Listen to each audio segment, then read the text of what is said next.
digital ID issue. Help Just thwart illegal immigration, ID fraud, streamline healthcare services. Sounds fantastic. What the heck's the problem? Right. Hey, great to be with you, Laura. Yeah, I mean, another conspiracy theory that has started coming true. I mean, we saw this announcement in September. It took everybody by surprise.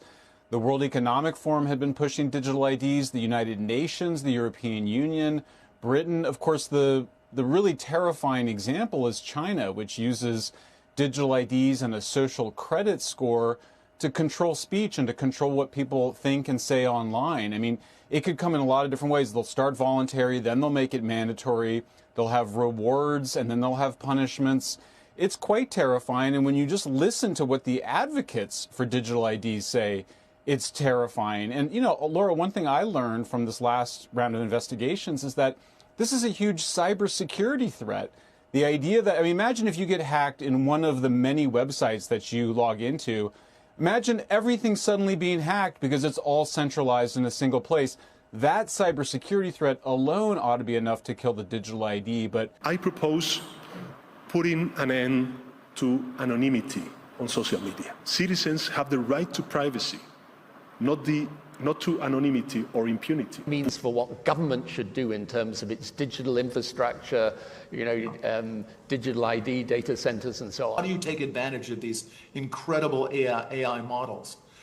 And the first thing a country needs to do is to unify all of their data so it can be consumed and used by the AI model. You have to take all of your healthcare data, your diagnostic data, your electronic health records, your genomic data. And in the Middle East, in the UAE, for example, they're incredibly rich in data.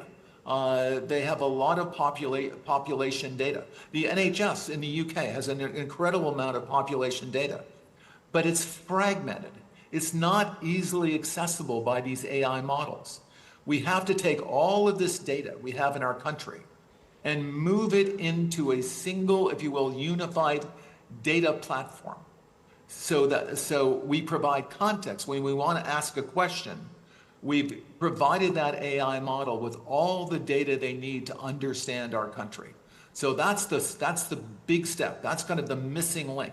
We need to unify all of the national data, put it into a database where it's easily consumable by the AI model, and then ask whatever question you like.